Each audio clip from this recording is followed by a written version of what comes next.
This is OwlUp, where learning happens in minutes, not hours. For a deeper journey, explore all our courses at owlup.co. Now, let's dive in.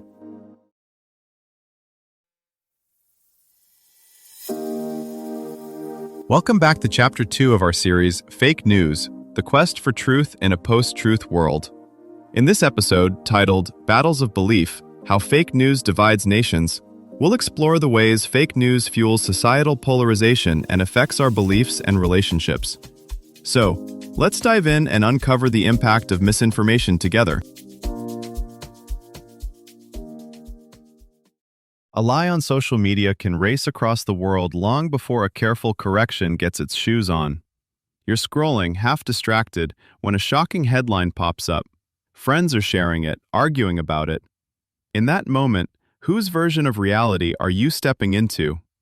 That split second when you pause on a post, before you like, share, or rage comment, is where the real battle starts.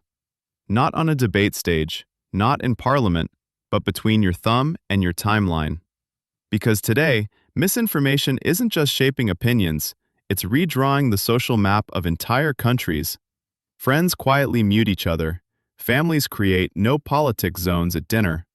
Neighborhoods and nations fracture into camps that read different sources, trust different leaders, and even mourn different tragedies. It's less like a single big argument and more like traffic slowly rerouting into separate lanes that never meet again. And in the background, recommendation systems keep nudging us. One more clip, one more post, one more nudge toward a crowd that thinks like you. The question is, how much of that crowd did you actually choose?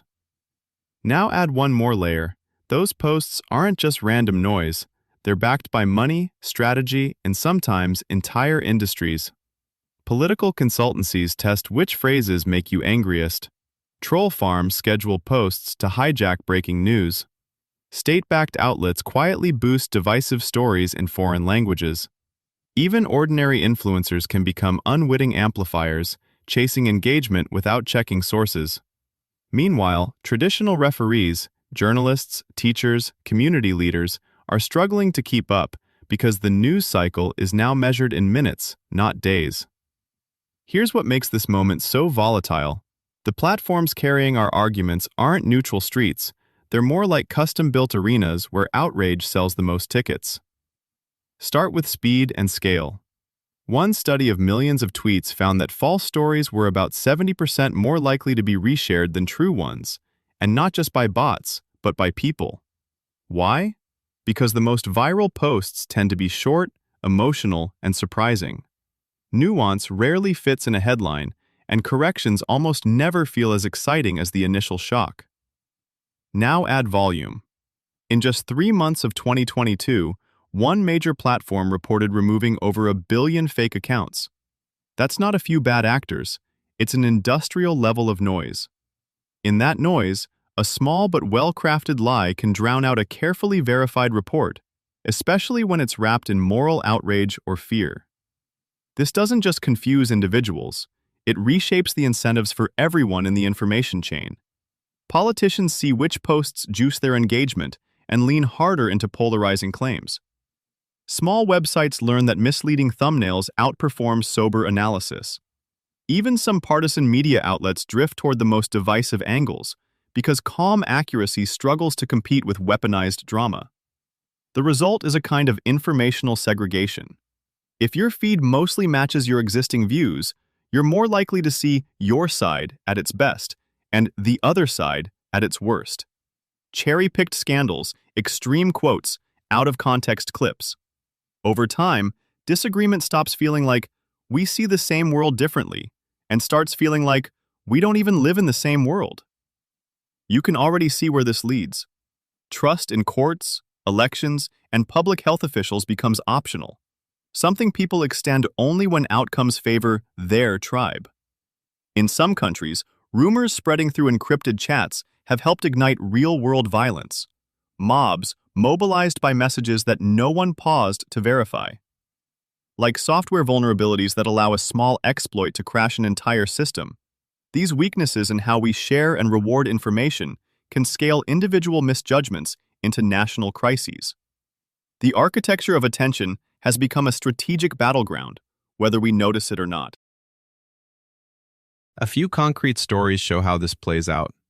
In one U.S. election cycle, a fabricated story about a candidate running a secret criminal ring from a restaurant didn't just trend. It ended with a man walking in with a gun, convinced he was rescuing victims. In India, viral messages on a private messaging app turned vague neighborhood suspicion into organized mob violence, costing lives before officials could even trace where the claims began. During the pandemic, coordinated false claims about cures and conspiracies didn't just spark debate. They pushed some people away from vaccines, changing infection curves in entire regions. Think of it less as some people believe weird things, and more as rival blueprints for how society should respond to danger. One blueprint says, "Stay home." Another says, "The danger is fake." And a third says, "The danger was manufactured by your enemies." When each group trusts only its own blueprint, compromise starts to look like betrayal. Elections become less like choosing a direction together and more like dueling multiplayer games, each with its own rules, scoreboards, and final bosses. As AI tools make forged voices, faces, and documents cheaper to produce, it will get harder to say which game is even real.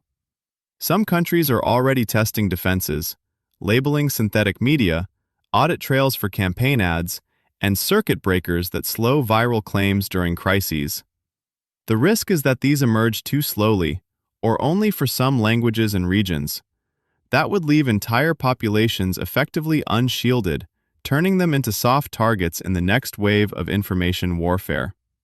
So the next frontier isn't just better fact checks, it's rebuilding habits and spaces where disagreement doesn't mean exile. Think of it like redesigning a stadium so rival fans can actually see the same scoreboard. That means transparent platforms, resilient local media, and citizens trained less as spectators and more as co-referees of public truth. Here's your challenge this week. Pick one polarizing news story you've seen about culture wars or elections and trace it back to its original source by checking at least 3 things: who published it first, what date it appeared, and whether an independent fact-checking site like Snopes or PolitiFact has covered it. Then, screenshot the post and send a short voice note or message to 2 friends explaining what you found, without shaming them if they shared it. Finally, unfollow or mute at least 3 accounts that regularly share outrage-driven or obviously sensational political content, and replace them with 3 sources that show opposing viewpoints. This was OwlUp, your daily step forward. This series continues with more chapters on OwlUp.co. Visit OwlUp.co to access the complete course and continue your learning journey. See you there!